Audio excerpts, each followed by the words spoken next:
Ariel Helwani for mmarated.com with a man who needs no introduction, Randy the Natural Couture. Randy, how's it going? It's good. How are you?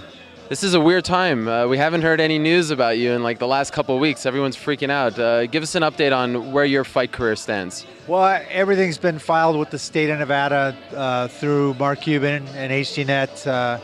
We're waiting on the state to decide and give us kind of the word on the language of the contract. Do I owe the UFC 2 more fights, or is the contract up in July, as we suspect it is? So that'll kind of tell the tale on where I'm at, and then I got to make a decision based on that.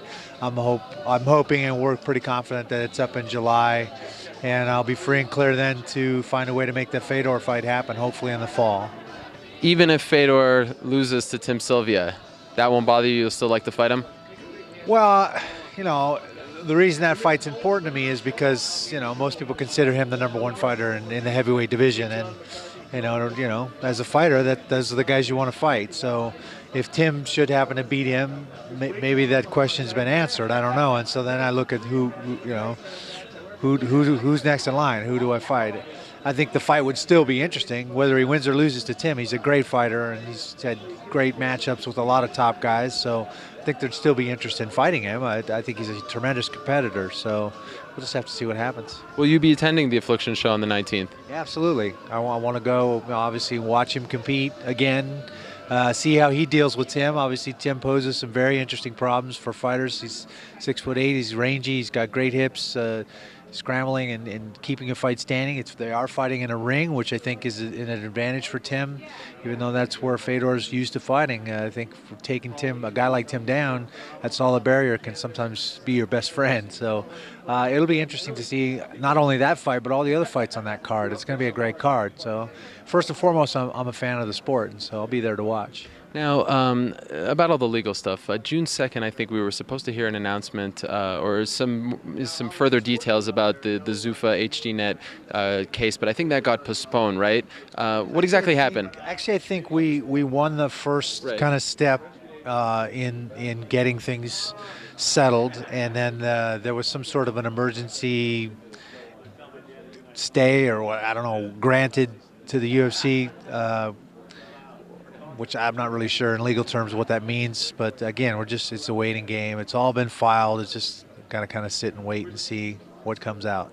Is there a point in your mind where you say, okay, if this stuff doesn't get resolved at some point, maybe, you know, because obviously you're in great shape, you're probably in the best shape of your life, but you know, it won't beat around the bush. You are getting up there in age. So is there a point where you're just going to say this isn't worth it, and you know, you'll just focus on the other parts of your business? Well, you know, at some point I realize there's light at the end of the tunnel competitively for me, physically, in the physical sense. I think mentally I'll always be a fighter, but I have a lot of other things that I'm juggling. The acting career seems to be gaining a little momentum. The gyms and the clothing line and all that stuff is doing really, really well.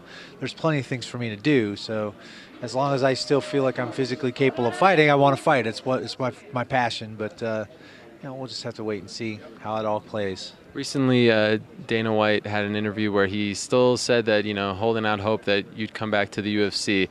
Any chance that you would ever fight again for the UFC? Well, I don't think you ever say never about anything. You know, I think a lot of things would have to change. You know, I wouldn't be, you know, again, the court comes back and says I owe them 2 fights. I still think a lot of Nogueira. I think he's a fantastic fighter.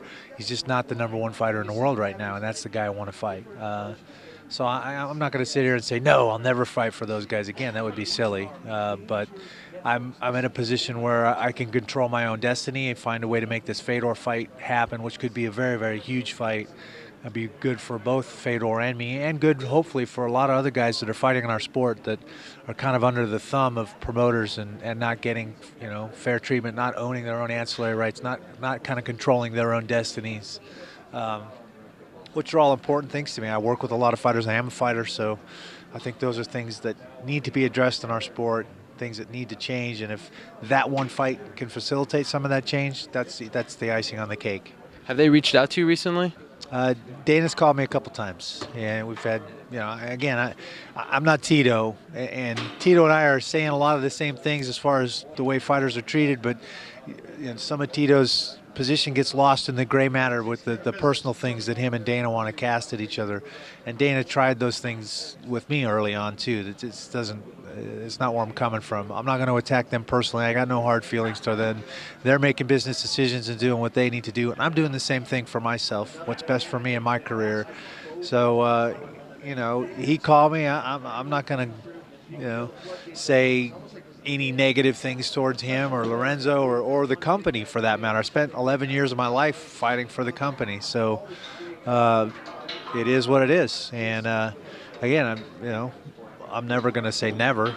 It'd be silly. So, am I hopeful? No, not very hopeful. But you know, we'll see how things play out. We just don't know. When this all went down in October of 2007, did you expect it to take this long to get any kind of resolution, good or bad?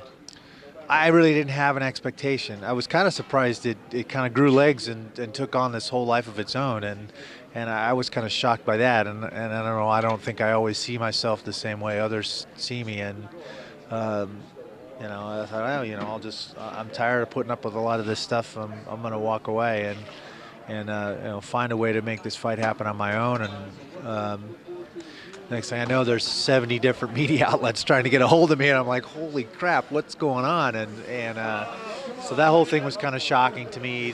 The need to have a press conference and all this sort of stuff that it's just not usually the kind of things I'm involved in.